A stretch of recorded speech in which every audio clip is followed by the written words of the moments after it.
The opinions expressed by the host and guests in this show are not necessarily the views of Children's Health Defense.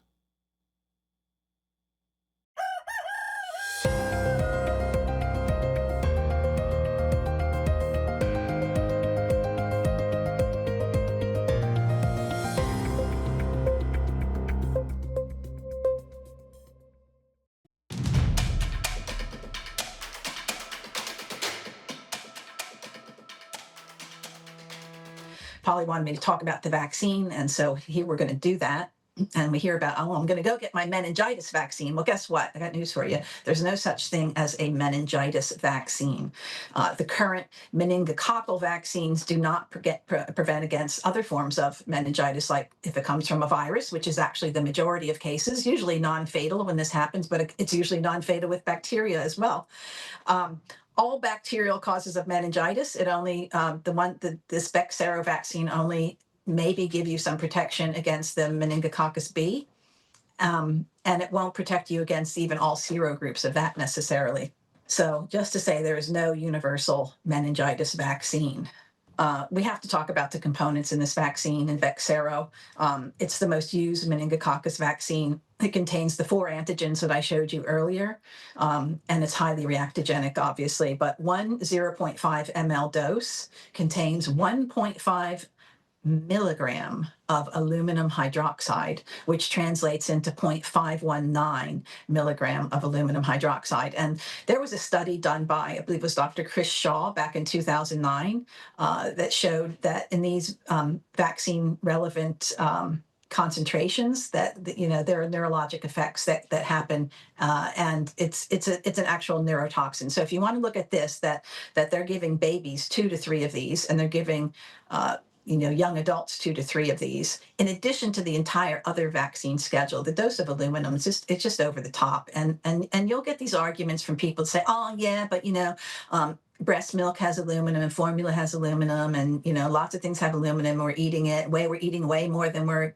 getting in our vaccines. Well, duh. I mean, you're pretty much mainlining the aluminum when you're putting it into a vaccine. It's got direct access to your blood compartment. So it's very different. And they'll show you studies where they used aluminum citrate infusion intravenously in a healthy man to show you how benign it is. But that's not the same. Aluminum citrate is not in any of the vaccines, okay? We've got some far more toxic forms of aluminum in the vaccines than that. Okay, so I did a whole talk on aluminum. If you go to my X page, you can see my Odyssey channel, and you can look at Trojan horses and cluster bombs. That's where I cover aluminum in detail. Okay, so salt they put in there. They put in histidine, which can be problematic for people that have allergies. They put in sucrose, which is another thing you really don't want crossing the blood-brain barrier.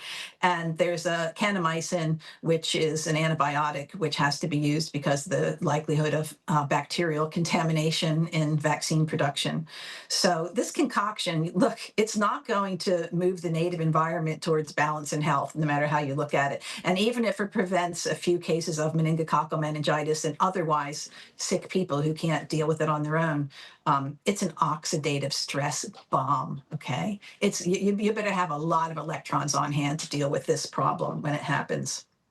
This is just one reference for a very well-known fact that the outer membrane vaccines, like the MenZB, which I'm going to talk about in a minute, that was a meningitis vaccine from New Zealand in the early 2000s, and Bexsero, which we're using today, which built upon that former vaccine, do nothing to directly contribute to herd immunity or limit the spread of bacteria. The very well-known fact that you can take all the vaccines you want, it's not going to change, that if you go into a nightclub and, practice all the things that people do in nightclubs, or if you're living in a tight situation, you still have the exact same risk of having your throat colonized with the meningococcal bacteria as somebody who didn't have the vaccine.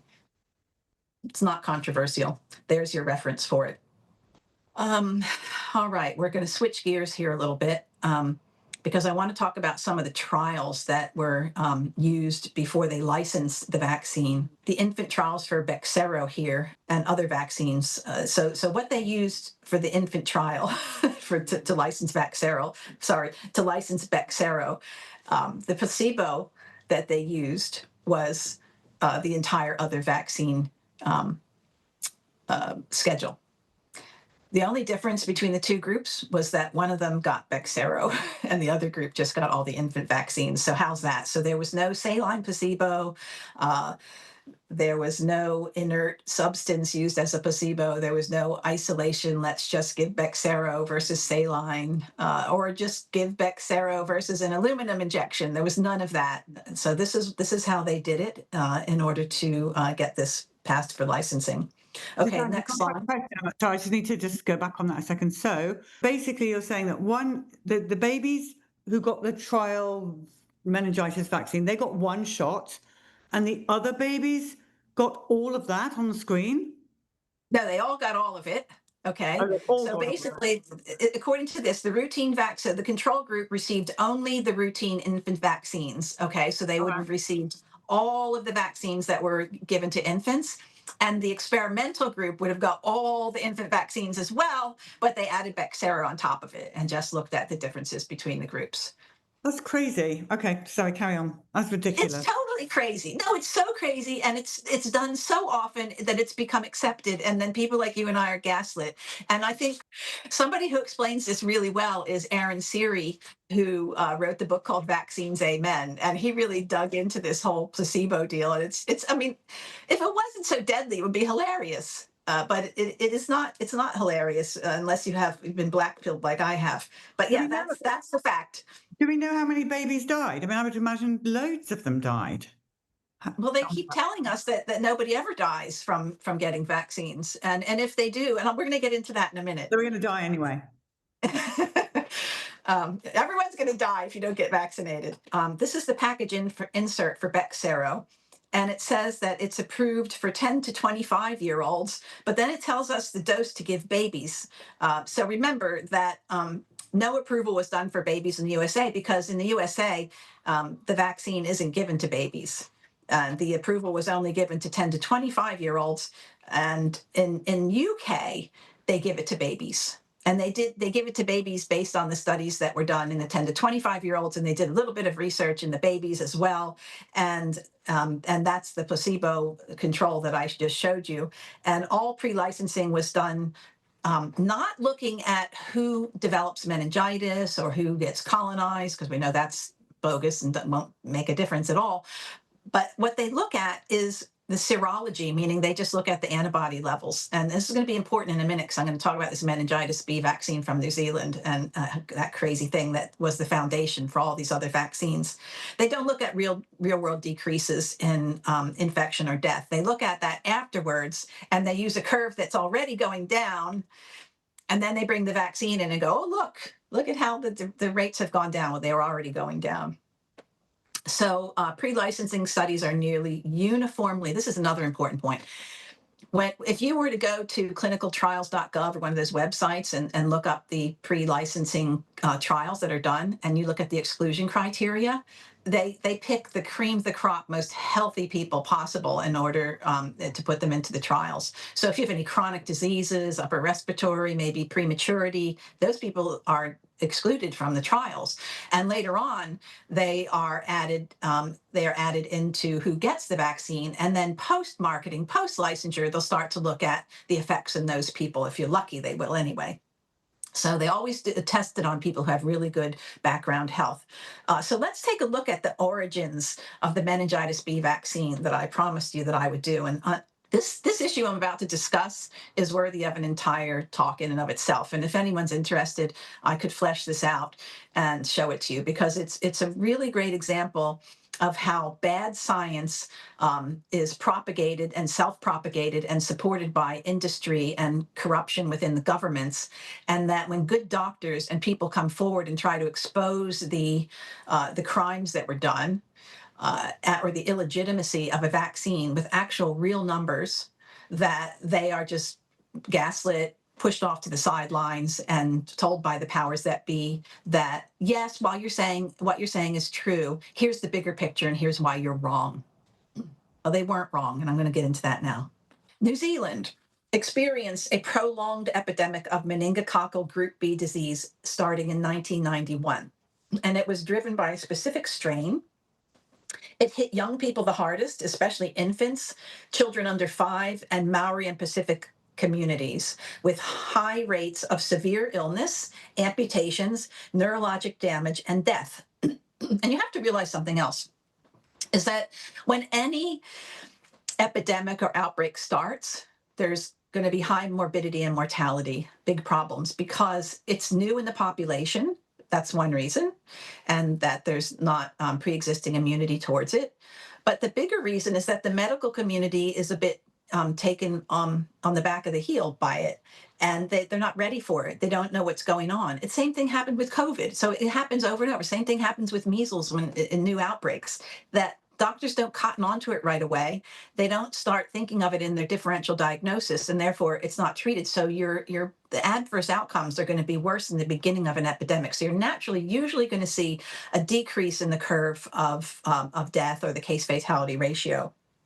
All right, so it was pretty bad in the beginning. That's really what I'm trying to say here. So by the early 2000s, it caused around 250 deaths and thousands of cases, peaking at over 300 cases in 2001.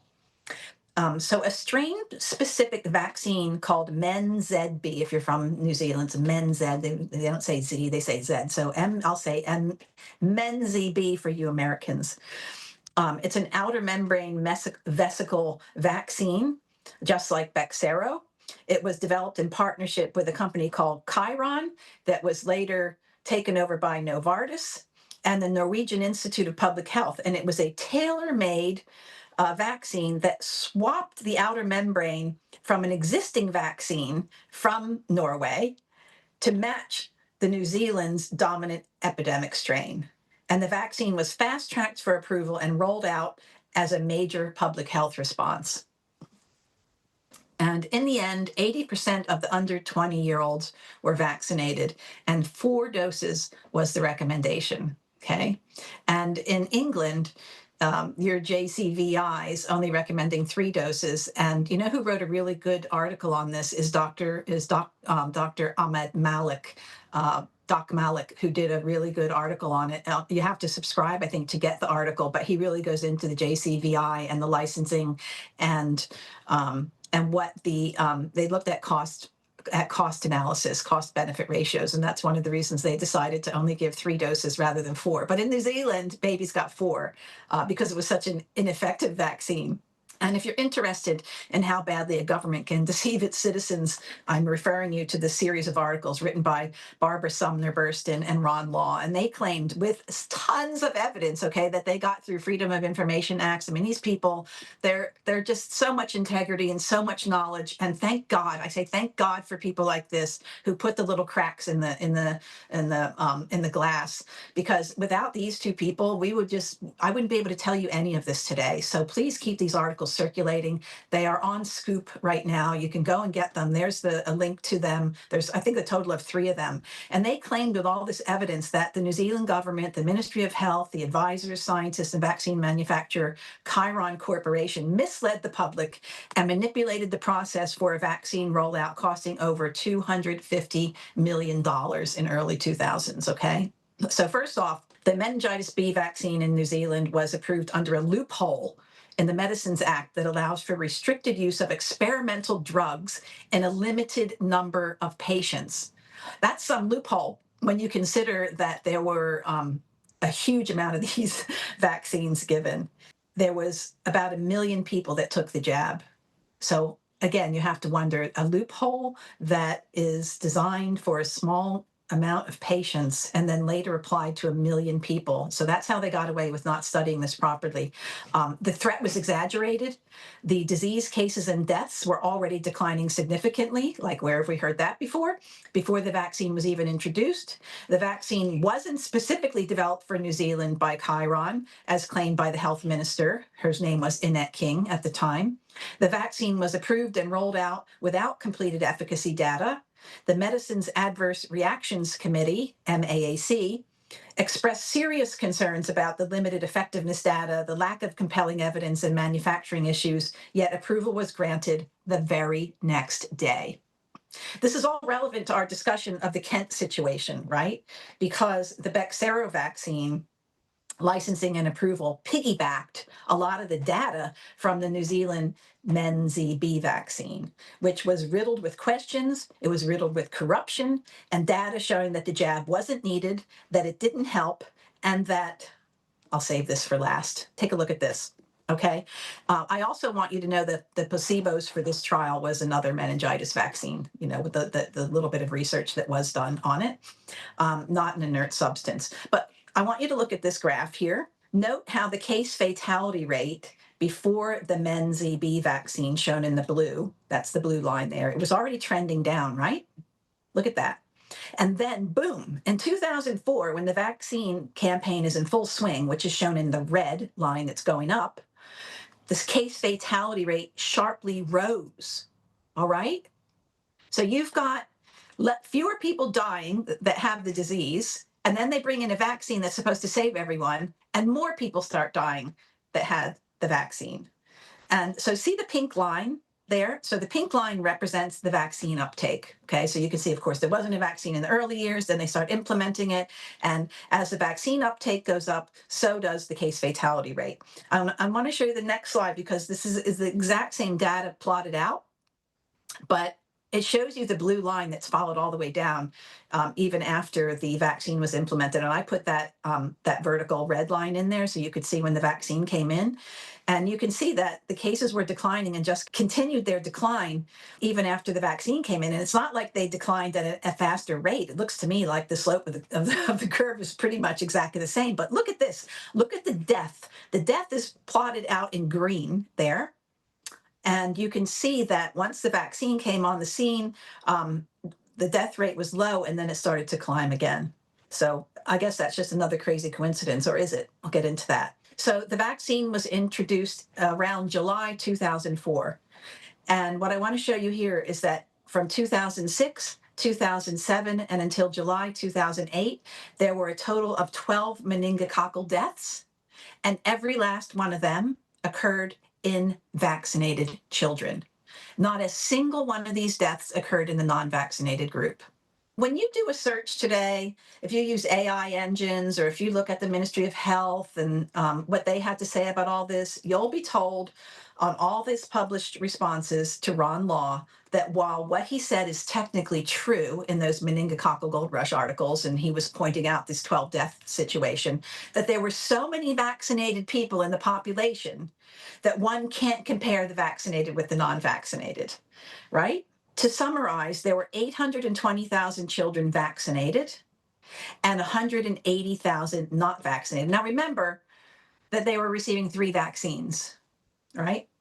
And so all the deaths happened within that 80% that were vaccinated, and they say that this was by chance and had nothing at all to do, with the vaccine. They say that the denominator was so large that you can't compare the two groups. And I'm very well familiar with this phenomenon because I was told back when I was seeing damage in my own kidney patients after they got flu shots, this exact same thing, that most of the population is vaccinated and the denominator is so big that we can't make anything of your few cases that you saw in the largely vaccinated population. So in other words, if they vaccinate most of the population, that you can no longer look at absolute numbers and you have to look at rates instead. So the absolute numbers don't matter anymore. We have to change the goalposts. But even when I pressed the AI engines and the search engines to look at the rates, it showed that there were more deaths in the vaccinated. And I was told this. The rates were so low because the epidemic was waning anyway. It's all on this slide right here, that unvaccinated were in higher risk communities. And the ministry says so. And here are the numbers. And I find this really interesting because I actually have this article right here where it's stated, and this is in a prospective study on the effectiveness of the New Zealand meningococcal B vaccine, published in the American Journal of Epidemiology in 2007. And in here, it says that that there were 3 times higher meningococcal disease rates in the unvaccinated group than the vaccinated group. Okay, so consider that. If you're unvaccinated, you had 3.7 times the likelihood of having meningococcal disease, but you had no death from it, versus the vaccinated who had 12 deaths. So you can't put this together and have it make sense the way they're trying to do. That's really what I'm trying to say here. So what I see in this explanation from the Ministry of Health responses, it's doublespeak, and it doesn't add up to me at all. Okay, so they say that there are 0 deaths in the 180,000 unvaccinated, even though they were in high-risk groups, that it's just by chance. So 12 deaths in the vaccinated and none in the unvaccinated is just by chance. And so I pushed this a little farther with my discussion with Grok in the next slide. And I said, you know, why, if the unvaccinated were so much higher risk, we just heard 3.7 times because of socioeconomic issues, then why were there no deaths in them? And Grok had to agree that the likelihood of this being by chance or due to a large denominator is a bit sketchy. When I pointed out the double standard, and here's the double standard, that if we had a new vaccine, just say hypothetically we have a new vaccine, and we only vaccinate 15 or 20% of the population, and there are no deaths in that group when we go looking at the difference between the groups, that we would be told that the rest of the community needs to go and get that vaccine straight away, right? So Grok agreed that there's inconsistency in presentation. And I would say if this was a situation where there was a 15 to 20% of the population jabbed with a new vaccine and there was no deaths, that the vaccine would be rolled out and possibly mandated. I want to get into this approval process. And it's important to recognize that the approval process was one of fast tracking with no placebo-controlled efficacy trial. The MenZB vaccine in New Zealand received provisional consent from MedSafe in 2004 under an emergency fast track process specifically created for the epidemic. That was the loophole that I previously mentioned. So licensing was based primarily on antibody levels measured by serum bactericidal assays and safety data bridged from the earlier Norwegian parent vaccine, but not on a large long-term placebo-controlled trial showing it actually prevented disease or death. So we've basically built a castle on a faulty foundation, from the Norwegian vaccine to the New Zealand vaccine to the one that's being used in the rest of the world, the Bexsero. And the main public rollout happened without the kind of classic placebo-controlled efficacy endpoint that many parents expect for a new vaccine. The meningitis ZB vaccine did not undergo a large-scale phase 3 placebo-controlled efficacy trial for disease prevention. Why? Officials deemed such a trial unethical due to the ongoing epidemic and prior evidence of immunogenicity and safety from the similar outer membrane vesicle vaccines, the Norwegian vaccine, which was called MenB. So Norway never used the vaccine, by the way. They developed this vaccine. They had an epidemic. The epidemic was waning. They developed the vaccine while the epidemic was waning. And I think they might have found a few problems with this vaccine, and so they pretty much pawned it off on New Zealand. And it won't be the first time, by the way, that a country has pawned off a faulty and dangerous vaccine onto New Zealand, because just as an aside, the polio vaccines that were riddled with simian virus 40, SV40 virus, which is a cancer-causing virus that were made in the USA, were sold at a great discount to New Zealanders in the 1950s, I believe it was. And the New Zealanders were told that, yeah, there's a lot of SV40 in there, but if you just add some bicarb, you'll be right. And guess what? They had these vaccines, and New Zealand currently has one of the highest cancer rates in the world. And I think maybe there's a connection to that. So poor New Zealand. So Norway never used the vaccine here because the efficacy was poor, and any immunity that was gained waned rapidly, and the epidemic was fading out anyway. The placebo used for the MenB, that's the Norway vac, was everything in the vaccine, including the aluminum, just without the outer membrane protein. So that's the closest we came to an actual placebo-controlled trial. There was no saline placebo. They just took the vaccine into one group and the vaccine without the actual antigen in the other group. So now you can see that the chain reaction that started with a vaccine that was looking for a use, pawned off on New Zealand without studying it properly, and had lots of issues, most notably all deaths that occurred from MenB infection were in the vaccinated in New Zealand. And then all this history is used as a baseline for Bexsero vaccine approval in the UK and USA. And people assume that the Bexsero vaccine was tested and licensed in its own right. It was not. Okay. So what about Bexsero? Was that licensed based on a true placebo study? No, it was based on immunogenicity, antibody. The placebo used was the whole other vaccine schedule. We've already been through this. We can skip that. Okay, next, I want to bring this slide that I already showed you before. Just to recap and come full circle, that the Joint Committee on Vaccination and Immunization in the UK used the New Zealand vaccine for their efficacy values that were estimated. All right, so now you know how it all works. Now we're going to talk about duration of protection. And these numbers are all estimates. And these are the numbers for duration of protection that are widely publicized if you go and look. And it seems to always be 1 to 4 years duration, which is a big range, isn't it? Like New Zealand was told 1 to 2 years duration after 4 shots. But I have documentation that the New Zealand vaccine antibodies waned a lot faster. A person named Diana Lennon, who was a doctor, she was one of the lead investigators of the New Zealand vaccine, wrote a letter to the editor of the American Journal of Epidemiology, I have it right here, on March 21st, 2008, stating that in persistence studies, antibody decay occurred very rapidly 7 months after the 3rd dose. And I have another and that's why they gave 4 doses probably. I have another document from the New Zealand Medical Journal by the same person right here, stating that in the youngest age group studied, the 6 to 8 month olds, infants, that only 12.5% of them were seroresponders, meaning that at 7 months after the 3rd dose, that only 12.5% of them responded at all. And there's another really startling, look at this. There's a statement here that says, in persistent studies, antibody decay occurred very rapidly. And in parentheses, it says GMT of 2 of 7 months after the 3rd dose. Well, I looked up what GMT means. GMT, I think it's geometric mean titer or something like that.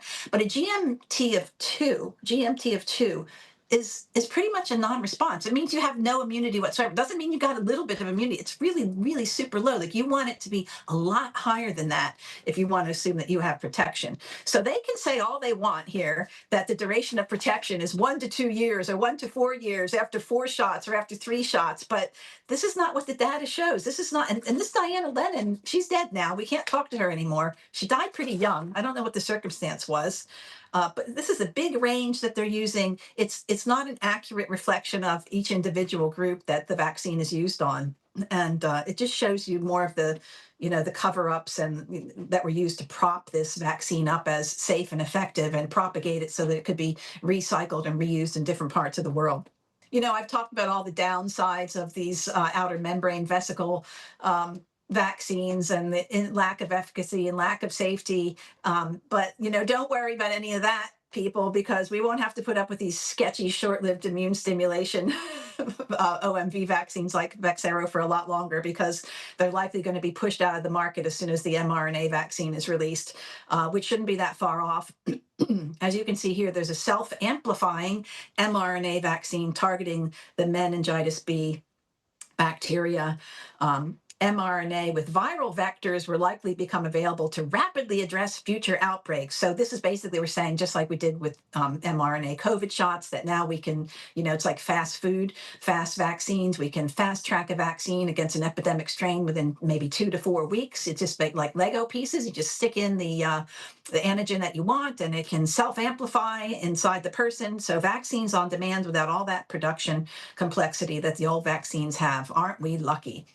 I want to talk about the deaths because I've given this a lot of thought, and I've looked at it from lots of different aspects. So there's a low death rate after the vaccine. Okay, like if you look at death rate from the vaccine, if you use VAERS, but this still has to be part of the conversation, right? So even though VAERS lists some deaths after the vaccine, we're told that they all have good reasons to have died. These people that got vaccinated and died, and that they had underlying conditions.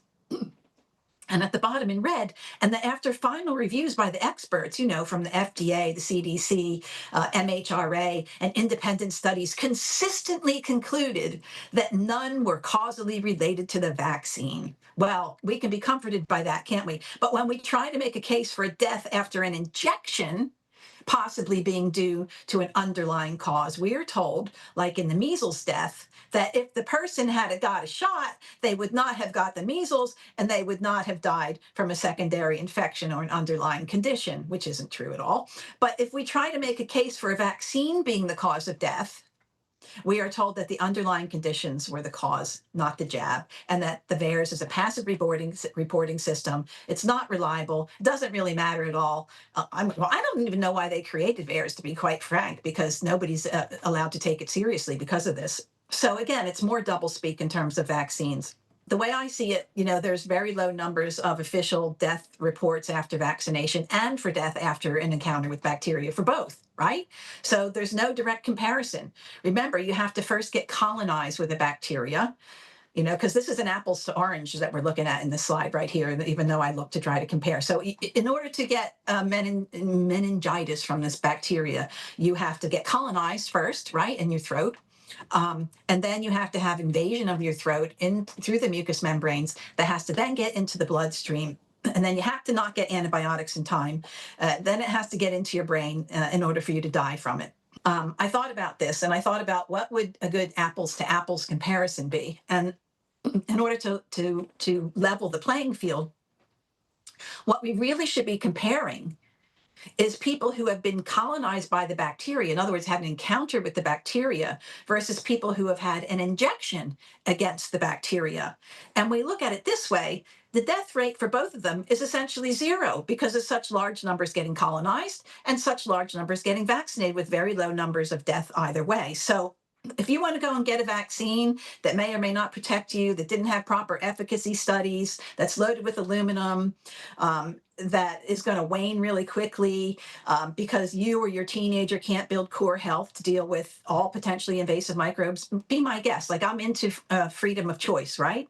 But I hope that you're now a little bit more grounded in some knowledge, and just do it with knowledge behind you, and not because with fear, because the fear campaigns are going to initially just have you jettison right off to get your vaccines or take antibiotics if you think you could have been exposed, both of which I've showed you now, basically degrade your core baseline health. So that, yeah, well, if you're lucky, you might be able to dodge the bullet of one particular strain of bacteria. But what it does to the rest of your body in the future, no one's even going to look at that. Nobody's going to look at rates of infection or anything else later in life after you've been jabbed with these vaccines. We're always told, why risk it? Just go and get the vaccine. Well, I think you have some answers to that now. Personally, my answer is because I can build health in my baby or my teen without a vaccine, or in myself, because the vaccine efficacy, the vaccine antibody, even if you want to call that efficacy, it doesn't last very long at all. And in fact, they showed you basically after 7 months in these young babies, nothing. The vaccine has risks, and those risks are certainly not well studied. And what is studied is looked at in super healthy people. The vaccine might not match the strain that's circulating. And I probably already had the deadly bacteria in my throat and didn't get sick at all.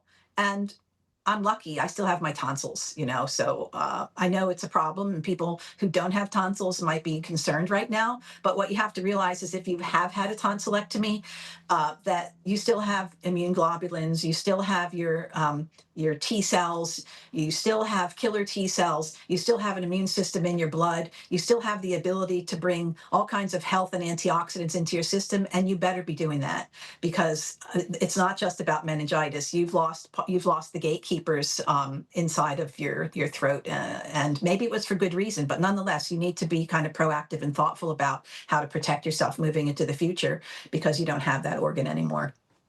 And the last slide I just put up as I was just playing around with different headlines, and I thought, after leaving conventional medicine and stepping away from it and learning more about, real biology, real biophysics, and what conventional medicine does, I just thought that if we had a medical system that wasn't actually run and developed by psychopaths, but was actually run by honest people who really wanted us to succeed, then this would probably be the news headline, that the population gets healthier by following their genetic blueprint. And that's pretty much all I ever want to do. Like, I'm into proving that God was right, in the initial design, and that if we can just get back to that blueprint, that we won't need vaccines. People will step away from them, assuming we can get laws on the books that we don't have to take them if we don't want to.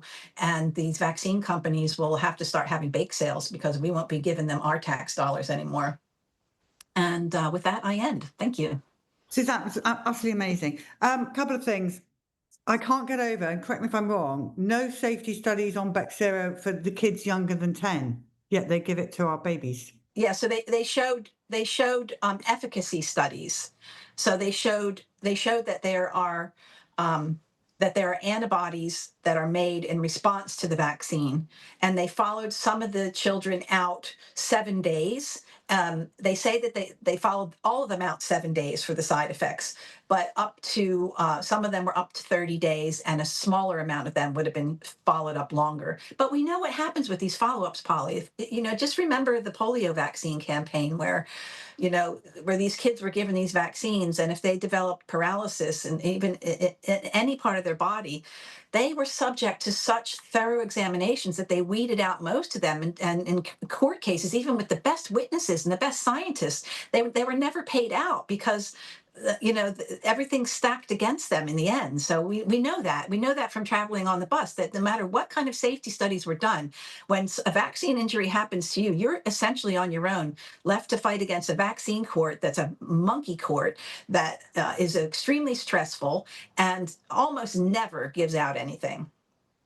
I find it really interesting about the tonsils and adenoids situation. So back in my day when parents were getting diagnosed with autism, they stuck ear tubes in, and while they were sticking the ear tubes up, they whisked out the adenoids as well. Pretty much everyone of my area, their child has not got adenoids for no particular reason. They didn't ask permission, they just did it.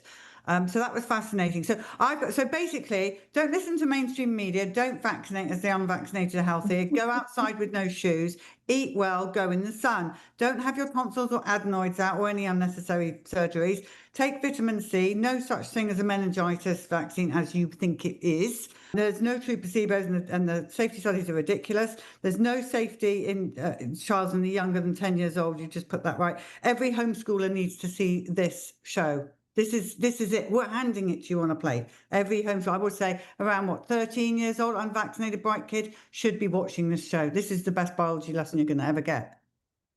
Absolutely true. And I love how you summarize things. You're absolutely, if people could just walk away with those take homes, it would be amazing. We really need to focus more on health and less on this backwards, like absolutely psychopathic approach that we've taken to human health. That all the data is there to show you that we've gotten weaker. We're weaker by every new generation is weaker and less capable. Now, I'm not saying that there aren't still strong and highly intelligent people in the world, but if you just look at the population in general, just look at generations of doctors and their capability and what they were doing and able to do in the past versus what doctors are doing today.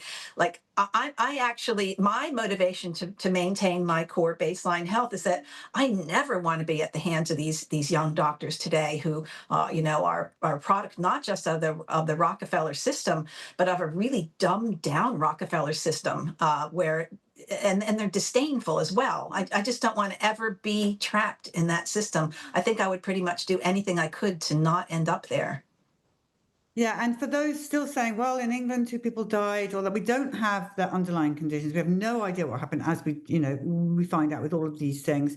When we were on the bus, we did horrific injuries with the meningitis, college students who not just had the meningitis vaccine, but other vaccines when they went into college. But I particularly remember that beautiful girl, I don't know if you were with me on this part of the bus, but absolutely paralyzed. Her life is over because she took the meningitis shot. So, Yeah. we don't hear of the parents of the children that died from meningitis, sadly don't come forward to give us what happens there, but I guarantee there were some underlying issues, wouldn't you think? Or they were jabbed. Yeah, well, I looked into the underlying issue, and you're right. Like we have heard firsthand accounts of deaths after all vaccine, every single last one of them, and that doesn't mean that they end up on the vaccine adverse event reporting system. Because I know I've reported vaccine injury into VAERS, and it never showed up. It's not even there. And I was intimidated by the CDC getting phone call after phone call. That's all documented in my autobiography. But getting back to your point, I looked into the background health of these 2 children that died, or I should say young adults that died, and there's no evidence that they had any core health, technically any core health issues. But look, I think that if someone like myself or Pierre Corey or any doctor that's really more holistic leaning were to actually look at what happened, we would probably find something. You know, look, 2 deaths is a tragedy. And everybody's, look, we all start out saying 2 deaths is a tragedy. And I don't want to underplay that. But there have been more deaths from suicide, from drownings, from, all kinds of other things that don't have vaccines for them and that never hit the headlines. There is a financial gain by certain people to be made by propagating this nonsense about injecting yourself with poison that's going to save you from dying from meningitis. And I hopefully I've made that point here. So even if they didn't have any underlying conditions, they were susceptible to the bacteria, which means that if they had got a jab, they probably wouldn't have handled the jab very well either. But I think that these kids were probably really strung out from living a really wild, dopamine seeking lifestyle that and I'm not trying to blame them because look, we were all there. Most of us were there at some point. But the world we live in today is so totally different to the world that I lived in as a teenager in terms of lots of things that I talked about and some that I haven't talked about, that people really just need to look after their core baseline health. And when anybody comes to me with a sickness, I don't care what sickness it is, I don't initially go trying to target that sickness. I go trying to target their core baseline fundamental principles of, bodily balance and health. That's the only way you're ever going to make any meaningful change in an individual and also in a society. Yeah, and they died in hospital, I presume. So I'd love to see those hospital, or have you see those hospital records. We do not know what went into their bodies. Okay, so how do people follow you, and how do they get Dissolving Illusions and your other book as well? Very easy to follow me. My website is once again under construction by someone that really knows what they're doing. So DrSuzanne.net will be my website when it's done. But in the meantime, dissolvingillusions.com has all the books that Roman and I have written. And I also want to tell everyone that Roman has written a novel set in Victorian England and it's really good. And that's also available on dissolvingillusions.com. On X, it's DrSuzanneh7. Please follow me on X. That's where I do all my posting. I've pretty much abandoned Facebook and do everything on X. I'm still banned from Facebook, but yes, there's that. Yes, okay. That's right, you are. Dr. Humphries, thank you so much for all that amazing research and educating us yet again. Thank you. Thank you. Have a great day.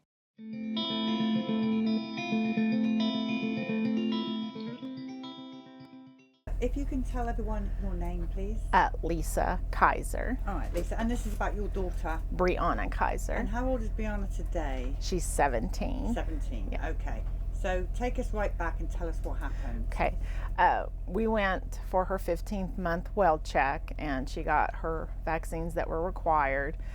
At the time when it happened, even with her coming home, she would always complain, and even my mom would say, could they not do it one at a time or something, that she would always take it so hard.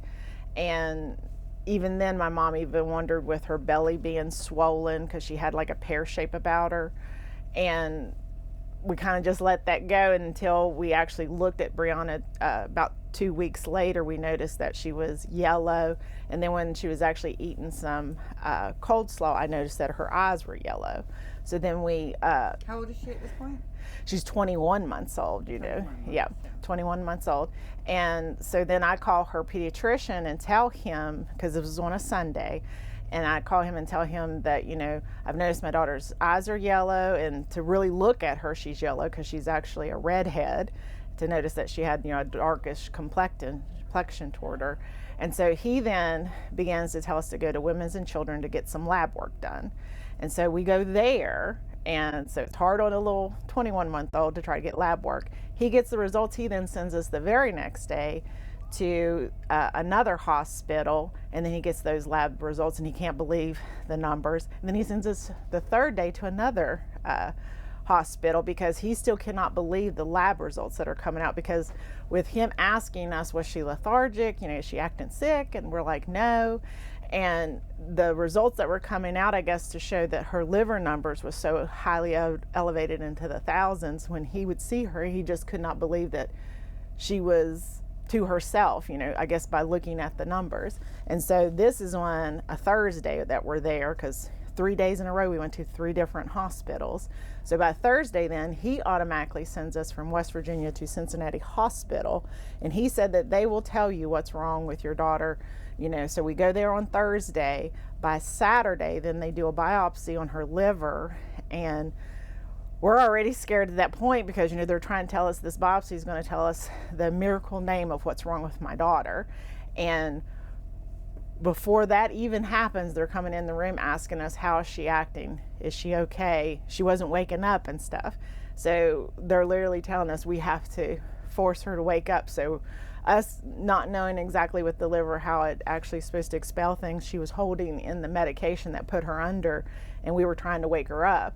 And then they still are coming in asking us, once she is up, how is she acting? We're like, why are you asking that? Because we're already worried about her liver to get test results back. They said, well, her ammonia levels are going up, and you'll know when it goes so severe, she'll, not act herself. Well, then literally within the hour she literally got to the point she didn't know who we were. She would ask for her mommy, ask for her daddy, ask for her bubby. And with her asking for us, so we then had to call, we were already in the hospital at Cincinnati Hospital, so we had to call the nurse on duty, and the nurse then calls the doctor on duty. And it was like such a whirlwind. They sent us into pediatric ICU then, because they said, her ammonia levels have went up. It's going to affect her brain and everything. And she forgot who we were and stuff with us being in that hospital. And they started putting everything on her and trying to save her. And then automatically, then we were having a meeting with the doctor. They're putting us in the Ronald McDonald House because they said that she needs to have a liver transplant. We're like, well, what is the name of it that y'all found out what's wrong with her? And they said, we didn't find out anything. They said her liver, from the test result that they got from the biopsy, it's 98% dead. Her liver's dead. So, so by then, we're literally giving it to God, because we were believers in the Lord and everything, but we never really gave ourselves to God. And I couldn't ask him to save my daughter without giving myself. And, my mom come and visited me, and I thought, this is it. My mom's going to take it all away because you think your own mommy can do it. And it was just a sad moment with my family coming there, because us calling them, because, she didn't know who we were. My daughter didn't. And my mom said, I wish I could take it all away. I wish I could, but there's nothing I can do. And even she said, you have to give it to God. And I remember when they put her in the ICU unit, that's when I dropped down to the floor and asked the Lord, please forgive me and save my daughter. And when I went downstairs to see my mom, my brother brought my mom to me, and I told her everything was going on, and we're just in pins and needles trying to figure out what's the next steps, because they put us in the Ronald McDonald House, and we're on a waiting list to get a new liver and stuff, and still not to know how this occurred. We're racking our brains, because we're thinking, listen to everybody else's stories in the hospital. They're saying, maybe she hit her liver, because that can aggravate it, because you're just literally pulling at things, trying to remember what happened from day to day to day. And when I got ready to go upstairs to see my daughter, because for us to check in before you go up to the pediatric ICU unit, I remember seeing the security guard downstairs, and he was reading the Bible, and I asked him, I said, will you please pray for me? I said, I'm trying to find God. I said, I'm asking him to help my daughter. And he sat there and he prayed with me.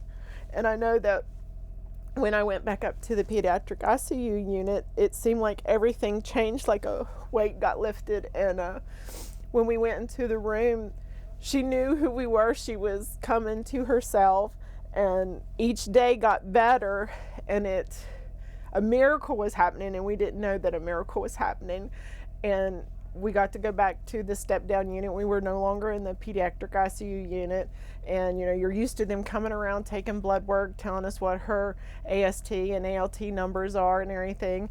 And it got to a point with us being in the hospital, they said we could go home. And we're thinking, well, we're on a waiting list, right, to get a liver. I mean, I knew at this time, she was on full-blown steroids and every other medication there was. My little girl that was a skinny little girl come out looking like a little moon-shaped little doll, And with us getting ready to go home and get medicines and stuff, they said that she was no longer on the donor list. And I said, but wait a minute, why? And they said her liver regenerated itself. And so that was me knowing that God answered our prayers and stuff. And I don't know what journey it is for me, but I know it is for me to try to tell her story and stuff.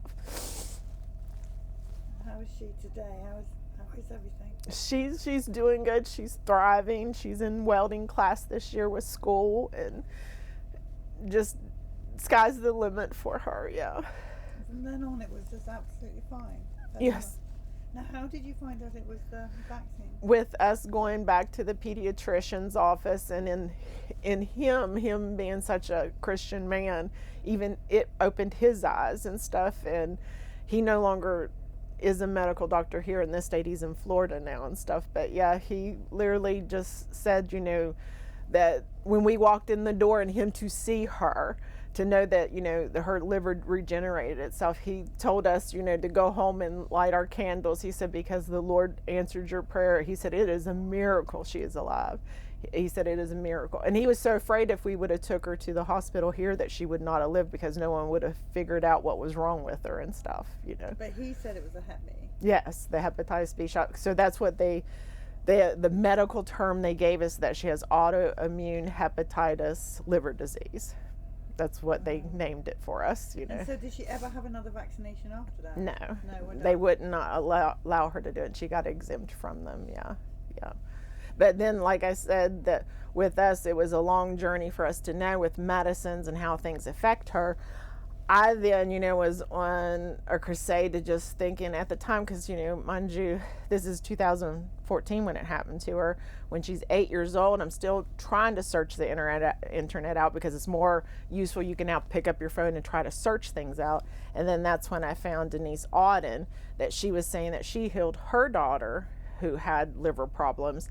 And it gave me a different aspect to realize, besides medicines that you put in your body, the foods that you put in your body. Because I knew with her, she's a child, she's going to enjoy eating Lucky Charms. And we would notice that when she'd eat those or eat ramen noodles and stuff like that, her liver numbers would go into the 500s. But now when we learn to take stuff like that away and not give her shelf life fluid, and more or less look at it on the aspect of caveman days, if we can't actually, get it from the garden and for her to eat it and stuff, and her liver numbers would then go down into the teens and stuff. And mind you, she never did have a liver transplant, but we've learned what she puts in her body, affects her, and it will still affect her whole life and stuff. Like if she drinks a can of soda compared to, drinking more water than anything. Talk us through some of these photographs here. If you can bring it a little closer. Okay.